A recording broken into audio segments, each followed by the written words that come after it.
नमस्कार, क्या बोलती दुनिया में आपका स्वागत है और मैं हूं आपके साथ लोकेश लकी जगवानी।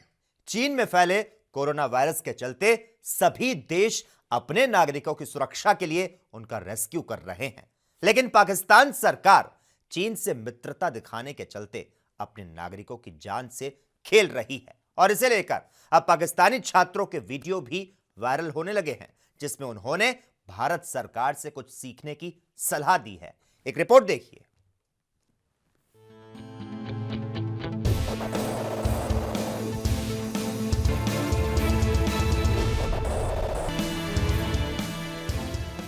चीन के वुहान में कोरोना वायरस तेजी से फैल रहा है।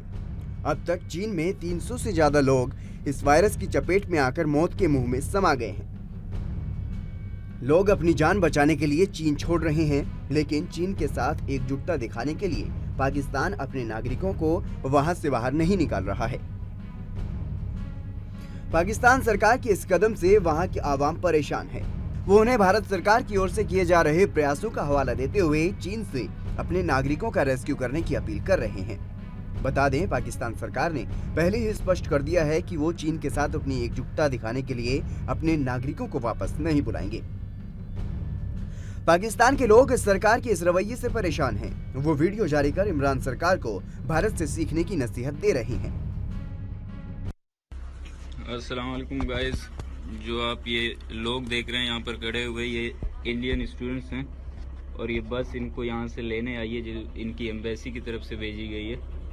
ये वुहान की एक यूनिवर्सिटी में ये इंडियन स्टूडेंट्स जो हैं, इनको यहाँ से एयरपोर्ट ले जाया जाएगा इस बस के ज़रिए और वहाँ से इनको इवैक्यूएट किया जाएगा इनके घरों तक। तो बांग्लादेश वाले भी आज रात यहाँ से इवैक्यूएट किए जाएंगे। एक हम हैं पाकिस्तानी जो यहाँ पर फंसे हुए हैं, जिनकी गवर्नमेंट ये कहती है कि आप वहाँ पर जिंदा रहो, मरो, जियो, कुछ भी हो, आपको इन्फेक्टेड होते हो जाओ, भले हम आपको ना तो एवैक्यूएट करेंगे ना फैसिलिटेट करेंगे। Shame on you Pakistan government, कुछ सीखो इंडिया से, कुछ सीखो कि वो अपने लोगों को किस तरह ख्याल रखती है। वहीं जाहिर है कि भारत सरकार ने शनिवार को वुहान में रह रहे 324 भारतीय नागरिकों का रेस्क्यू कर उन्हें एयर इंडिया के विमान से भारत वापस बुलाया था। इसके बाद 323 भारतीय नागरिकों का रविवार सुबह रेस्क्यू किया गया था, जिसे लेकर पाकिस्तानी छात्र इमरान सरकार को कोस रहे हैं। वहीं यही नहीं, इसी तरह से कई और वीडियो भी वायरल हो रहे हैं, जिसमें पाकिस्तानी छात्र इमरान सरकार से उन्हें निकाले जाने की अपील कर रहे हैं। अस्सलाम वालेकुम। हम इस वक्त चाइना में मौजूद हैं और हमारा ताल्लुक पाकिस्तान से है। हम एमबीबीएस के सिलसिले में चाइना में मुकीम है। वीडियो बनाने का मकसद ये है कि जो भी लोग पाकिस्तान में इस वक्त हमें देख रहे हैं, उन्हें ये बताया जा सके कि हम इस वक्त इन क्राइसिस से गुजर रहे हैं, हमारी यहाँ की सूरत हाल कैसी है। हालिया दिनों में आपने देखा होगा, मुतल्लिका इदारों की तरफ से हमें कोई भी इकदाम देखने को खास तौर पर नहीं मिला, जिसकी वजह से तलबा बिल्कुल मायूस होते जा रहे हैं। दूसरी तरफ अगर बात करते चले तो पाकिस्तान में मुकीम हमारे घर वाले, हमारी फैमिलीज, वो भी हमारे साथ इक्वली सफर कर रही हैं। हमारे पास यहाँ पे खाने को बिल्कुल भी कुछ भी नहीं हमें प्रोवाइड किया जा रहा। जो भी अशिया हमारे पास, सब कुछ जो पहले से था, हम सब कुछ बस उसी के जरिए हमने वो जो भी इस्तेमाल किया और वो सब कुछ भी हमारे पास खत्म हो चुका है। यहाँ पे सब कुछ लॉकडाउन कर दिया गया है, ना हम बाहर जा सकते हैं। पाकिस्तान गवर्नमेंट है, वो कह रही है कि 3 टाइम का मील जो है वो प्रोवाइड किया जा रहा है, जबकि ऐसा कुछ भी नहीं। और पाकिस्तानी है जो कि कोरोना वायरस से इस वबा में मुब्तला हो चुके हैं। गवर्नमेंट को चाहिए कि वो कोई एक्शन ले। और ट्रांसपोर्टेशन का सबसे ज्यादा यहाँ पे मसला आ रहा है। यूनिवर्सिटी में करीबन 100 के करीब बच्चे हैं। पाकिस्तान से बाहर हैं तो हम पाकिस्तानी ही हैं। हमारी अपील पाकिस्तान गवर्नमेंट से है, हमारी अपील लोकल चाइनीज गवर्नमेंट से है। साथ ही साथ हम हमारे पाकिस्तानी सिफारत खाने से भी अपील करते हैं कि खुदारा हमारे लिए कोई इकदाम किया जाए। हम लोग इस सूरत हाल को और बर्दाश्त करने के काबिल बिल्कुल नहीं। हमारे घर वाले बहुत परेशान है, इवन कि हम। गौरतलब है कि अभी तक कोरोना वायरस का कोई इलाज नहीं मिला है। ऐसे में चीन सरकार से एकजुटता दिखाने के चक्कर में पाकिस्तान सरकार की ओर से अपने नागरिकों की जान मुसीबत में डालना बेहद निंदनीय और शर्मनाक है। News desk special report ANB news.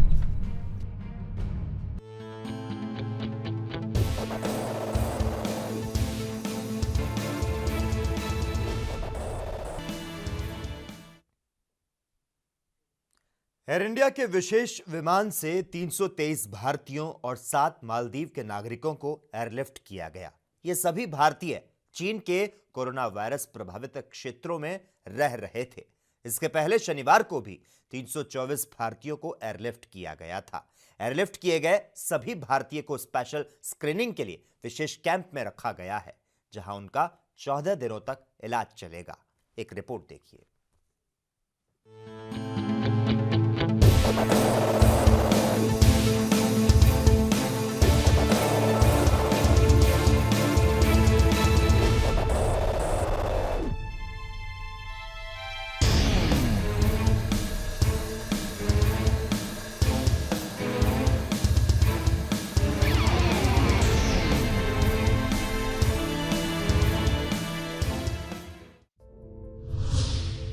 चीन में कोरोना का तांडव जारी। वायरस ले चुका है 300 से ज्यादा की जान। भारतीयों की सुरक्षा के लिए सरकार भी प्रतिबद्ध। अब तक 647 भारतीयों को किया गया एयरलिफ्ट। चीन के लिए अभिशाप बन चुकी कोरोना की महामारी अब तक 300 से ज्यादा लोगों की जान ले चुका है। वहीं इस महामारी के बीच भारत सरकार वहां फंसे अपने नागरिकों को वापस ला रही है।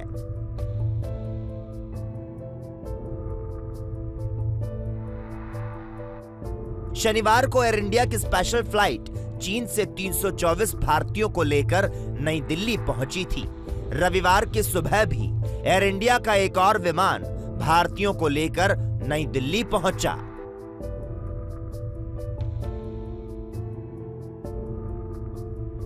चीन के वुहान शहर से उड़ान भरने वाले एयर इंडिया के इस विमान से 323 भारतीय स्वदेश लौटे और इनके साथ ही मालदीव के 7 नागरिकों को भी दिल्ली लाया गया।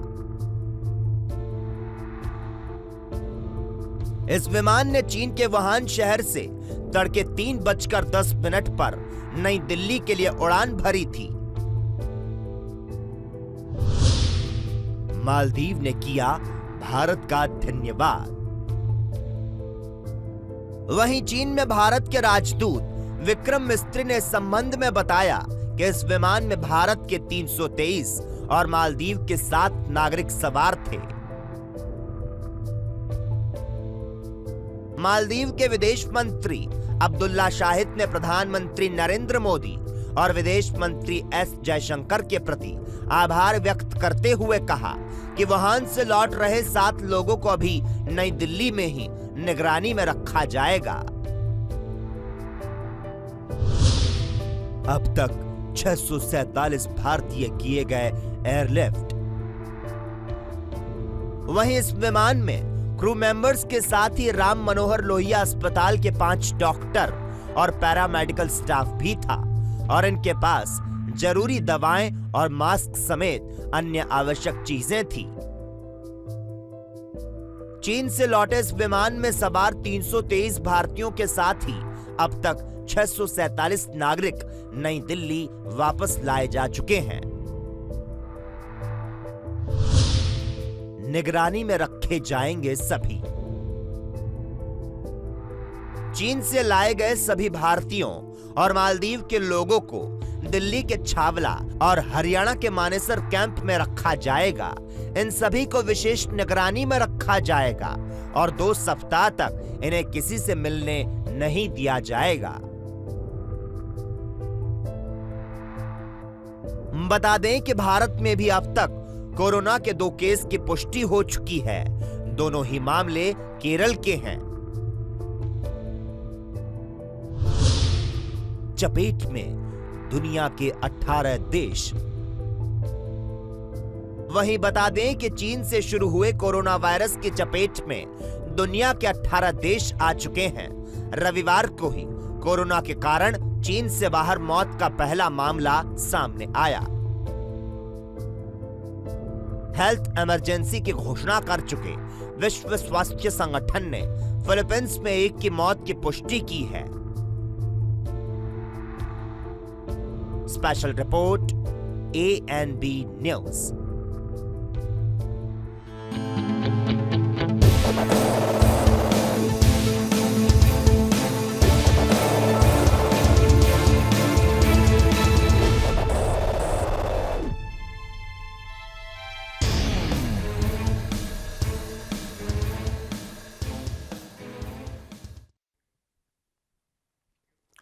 वहीं पंजाब के मुस्लिम बहुल शहर मलेरकोटला में सीएए का विरोध लगातार जारी है, तो वहीं शाहीन-बाग की तर्ज पर हो रहे इस प्रदर्शन में महिलाओं के चेहरे उस समय खिल गए जब उन्हें पंजाब की अलग-अलग 12 जत्थेबंदियों के साथ ही पंजाब के कैबिनेट मंत्री रजिया सुल्तान का समर्थन मिल गया। और इस मौके पर महिलाओं का साफ तौर पर कहना था कि जब तक यह कानून वापस नहीं लिया जाता तब तक उनका यह प्रदर्शन ऐसे ही जारी रहेगा। एक रिपोर्ट देखिए।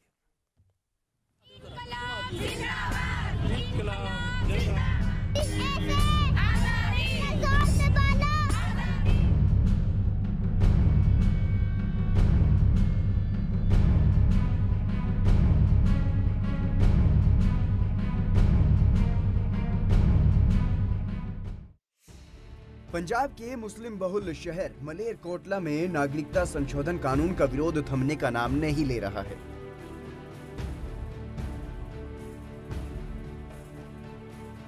पिछले 23 दिनों से चला आ रहा ये प्रदर्शन रविवार को और भी विशाल रूप ले गया, जब पंजाब की 12 जत्थेबंदियों ने इस प्रदर्शन को अपना समर्थन दिया। इस मौके पर महिलाएं अपने सिर पर केसरी रंग की चुनरी बांधकर रैली स्थल पर पहुंची। वहीं इस मौके पर पंजाब कैबिनेट मंत्री और मलेरकोटला से कांग्रेस विधायक रजिया सुल्तान भी पहुंची।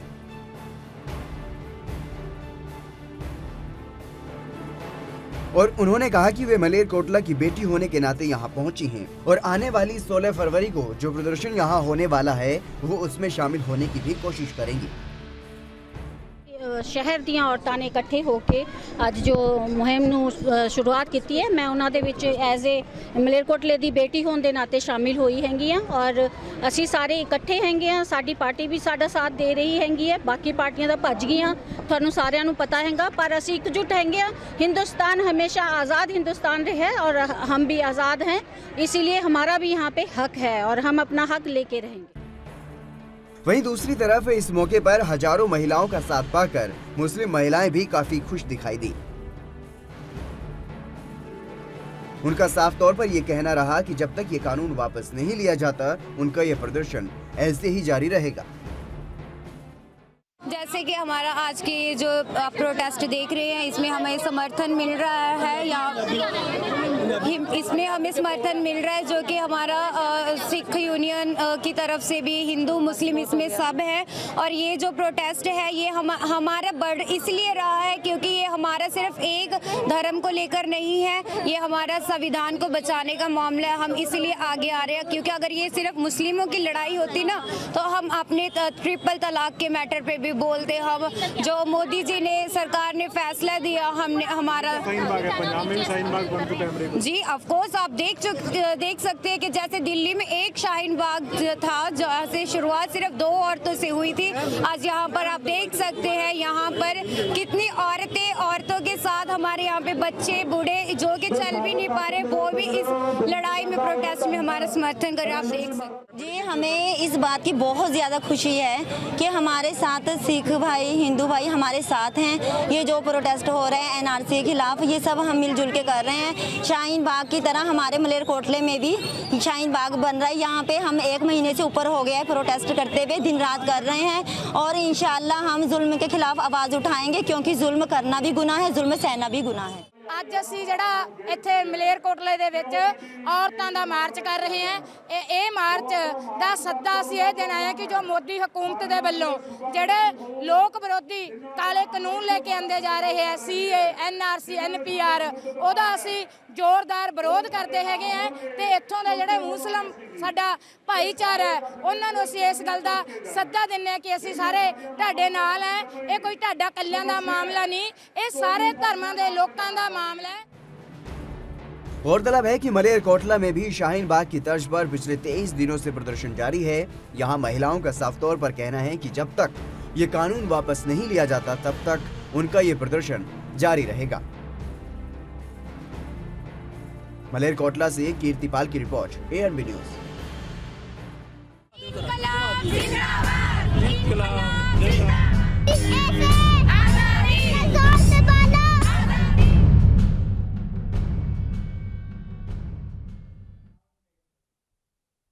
शिक्षा की बड़ी बड़ी बातें करने वाली केंद्र की मोदी और प्रदेश की योगी सरकार के बड़े बड़े दावे और वादे मथुरा के इस गांव में पहुंचकर दम तोड़ते नजर आते हैं।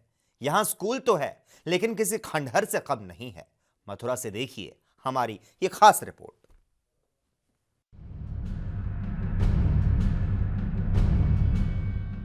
सरकार शिक्षा पर हर साल बड़ा बजट पास करती है। इस बार भी केंद्र सरकार ने 99,300 करोड़ का बजट रखा है। आपको बता दें कि सरकार शिक्षा में सुधार को लेकर बड़े बड़े दावे करती है, लेकिन ये दावे जमीनी स्तर पर कहीं टिकते दिखाई नहीं देते। चलिए अब एक ऐसी ही सूरत और सीरत आपको कृष्ण की नगरी मथुरा के गांव आयरा खेड़ा के आदर्श विद्या मंदिर स्कूल की दिखाते हैं, जहां की हालत देखकर आप खुद ही समझ जाएंगे कि सरकार के ये दावे कहां तक सटीक बैठते हैं। जरा स्कूल की दीवार को देखिए, अब इसकी छत देखिए। यहाँ कभी भी कोई भी बड़ा हादसा हो सकता है। यहाँ हादसे के डर से छात्र भी कक्षाओं के अंदर जाने से डरते हैं और मजबूरी में उन्हें इस कड़कड़ाती हुई सर्दी के बीच कक्षाओं के बाहर ही बैठना पड़ता है। छात्रों से जब इस बारे में बात की गई तो उनका क्या कुछ था कहना, आइए जानते हैं। विश्वास जी, ये बताओ कि आप अपनी क्लास में स्कूल में क्यों नहीं पढ़ते हो?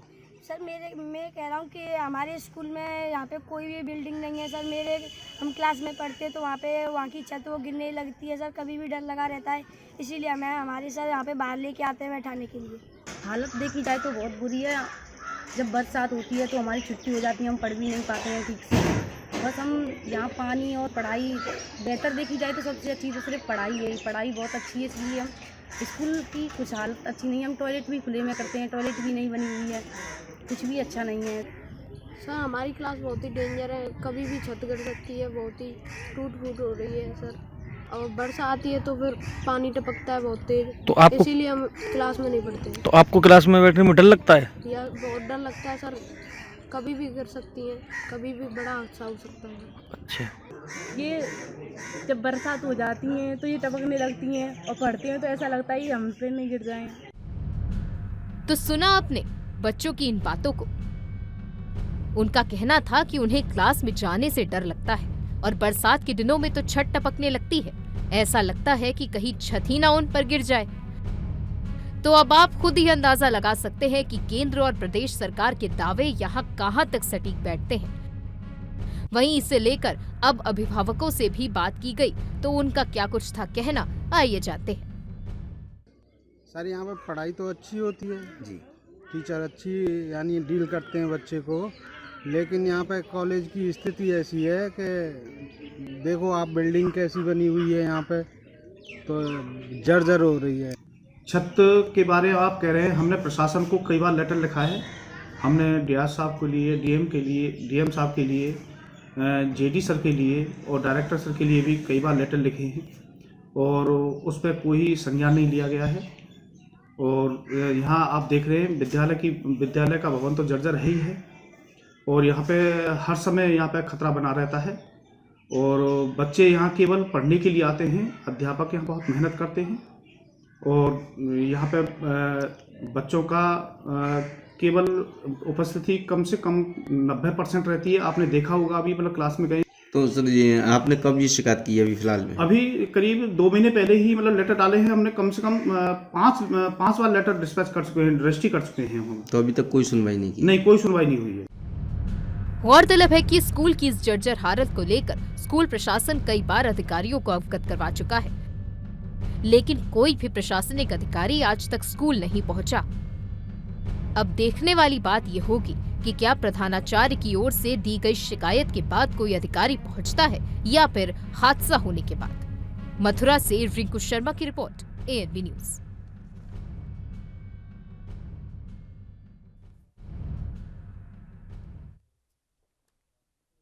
वहीं पलवल अलीगढ़ मार्ग पर परचून थोक विक्रेता से 4 नकाबपोश बदमाश गन पॉइंट के दम पर लूट की वारदात को अंजाम देकर फरार हो गए और जब दुकानदार ने इसका विरोध किया तो बदमाशों ने उन्हें जान से मारने की धमकी दी। तो वहीं लूट की यह पूरी वारदात दुकान में लगे सीसीटीवी कैमरे में कैद हो गई। ये रिपोर्ट देखिए आप।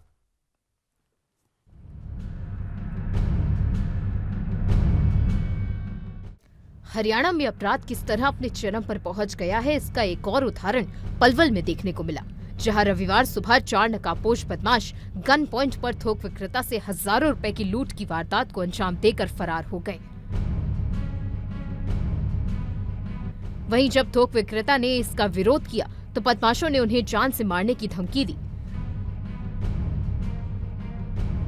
थोक विक्रेता कालीचरण का कहना है कि वो हर रोज की तरह सुबह करीब 6 बजे दुकान पर पहुंचे थे और आधे घंटे बाद बाइक पर 4 नकाबपोश बदमाश पहुंचे, जिनमें से 3 के हाथ में देसी कट्टा और 1 के हाथ में चाकू था।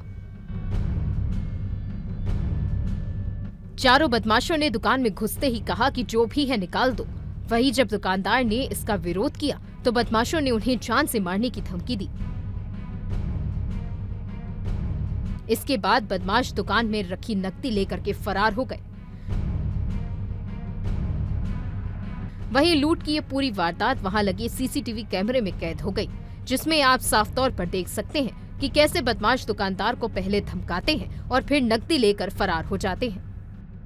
भाई साहब, हमारे संग में तो हर साल वारदात रह रही है। ये भतीजे के गोली मारी, हमारे पहले चोरी हुई, 1.5 लाख रुपए निकल गए, फिर भाई की चोरी हुई और अब हमारे हुई 5वीं वारदात है। 5 बार एप्लीकेशन लगी हुई है, थाने में कोई सुनवाई ना हुई। आज क्या हुआ था? आज सुबह 6 बजे, 6:30 बजे की बात है। 6:30 बजे 4 बदमाश आए, हम मौजूद है मौके पे, शटर दोनों खुले हुए और तमंचा के बल पे और सब कर लिए ले गए। कितने पैसे? सूचक जरूर नहीं कि सुबह गले भी काइए का मालूम है कि दाम है, जो खुले में लेने आवे काइए कबाड़ी, इनकी सूचना है, कोई नहीं। तकरीबन कितने रुपए थे गले में जिनको लूट कर ले गए? 70,000। तो किसी तरह की कोई मारपीट भी की गई थी? ना, मारपीट कोई ना हुई। वहीं उधर लूट की जानकारी मिलते ही पुलिस भी मौके पर पहुंच गई और सीसीटीवी फुटेज कब्जे में लेकर जांच शुरू कर दी। राजीव नगर में एक परचून की दुकान पर 4 लड़कों ने हथियारों के बल पर लूटपाट की है। इस संबंध में सूचना मिली थी, मौके पर गए हैं और वहाँ मुकदमा FIR अज्ञात के खिलाफ दर्ज की गई है, तफ्तीश जारी है। कितने रुपए की लूटपाट हुई है, कुछ बताया जा रहा है? 70,000 रुपये लूट के बताए गए। कितने बजे की घटना हुई है? सुबह 6:15 बजे। मुकदमा दर्ज कर लिया गया? हाँ, मुकदमा दर्ज है। गौरतलब है कि दिल्ली के साथ लगते हरियाणा में अपराध दिन ब दिन बढ़ता ही चला जा रहा है। यहाँ बदमाश दिन में ही वारदात को अंजाम देकर फरार हो जाते हैं और पुलिस देखती रह जाती है। फिलहाल पलवल पुलिस का ये कहना है कि अपराधी जल्द ही पुलिस की गिरफ्त में होंगे। पलवल से दिनेश की रिपोर्ट, ANP न्यूज।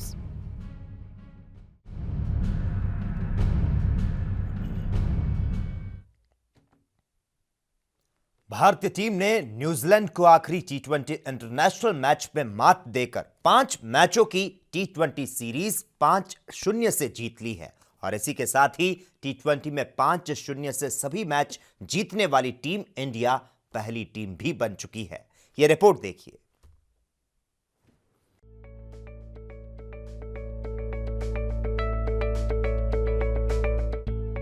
भारत ने रचा न्यूजीलैंड में इतिहास। T20 में 5-0 से सीरीज जीतने वाली पहली टीम बनी। अपने घर में आखिरी मैच भी नहीं बचा पाई कीवी। आखिरी मैच में मिली 7 रनों से हार। भारत ने न्यूजीलैंड को माउंट माउंगानुई में खेले गए 5 मैचों की T20 सीरीज के आखिरी मुकाबले में 7 रनों से हरा दिया है। टीम इंडिया ने 20 ओवर में 3 विकेट गंवाकर 163 रन बनाए थे और न्यूजीलैंड को जीत के लिए अंत में न्यूजीलैंड 20 ओवर में 9 विकेट गंवाकर सिर्फ 156 रन ही बना पाई और भारत ने यह मैच 7 रनों से जीत लिया। T20 में 5-0 से सीरीज जीतकर रचा इतिहास। वहीं यह पहली बार था जब 5 मैच की T20 सीरीज खेली गई जिसमें भारत ने सीरीज के सभी मैच जीतकर इतिहास रचा है। भारत द्विपक्षीय T20 सीरीज में 5-0 से जीत हासिल करने वाली पहली टीम बन गई है। इससे पहले टेस्ट मैच में ऑस्ट्रेलिया और वनडे में वेस्टइंडीज ही ये कारनामा कर सकी थी, लेकिन T20 सीरीज में 5-0 से जीत हासिल करने वाली भारत पहली टीम बन गई है। पहली बार न्यूजीलैंड में सीरीज जीती टीम इंडिया। वहीं यह पहली बार है जब भारत ने न्यूजीलैंड की धरती पर कीवियों के खिलाफ द्विपक्षीय T20 सीरीज जीती है। इससे पहले भारत ने न्यूजीलैंड की धरती पर द्विपक्षीय T20 इंटरनेशनल सीरीज नहीं जीती थी। भारत ने न्यूजीलैंड की धरती पर कीवियों के खिलाफ पहली बार द्विपक्षीय T20 इंटरनेशनल सीरीज साल 2008-2009 में खेली थी। 2 मैचों की इस T20 सीरीज में भारत को 0-2 से हार झेलनी पड़ी थी। इसके बाद भारत को 2018-19 में खेली गई T20 इंटरनेशनल सीरीज में न्यूजीलैंड ने 2-1 से हराया था। वहीं 11 साल में पहली बार भारत ने न्यूजीलैंड की धरती पर द्विपक्षीय T20 इंटरनेशनल सीरीज जीती है। आखिरी मैच भी नहीं बचा पाए कीवी बल्लेबाज।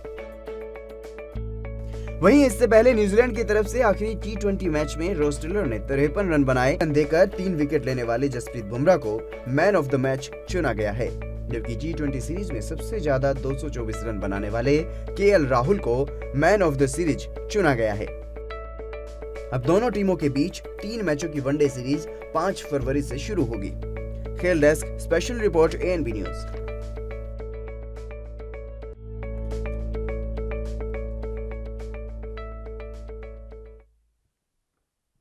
और इसी के साथ ही क्या बोलती दुनिया में आज के लिए फिलहाल इतना ही, लेकिन तमाम अहम खबरों के लिए लगातार आप देखते रहिए ANB न्यूज।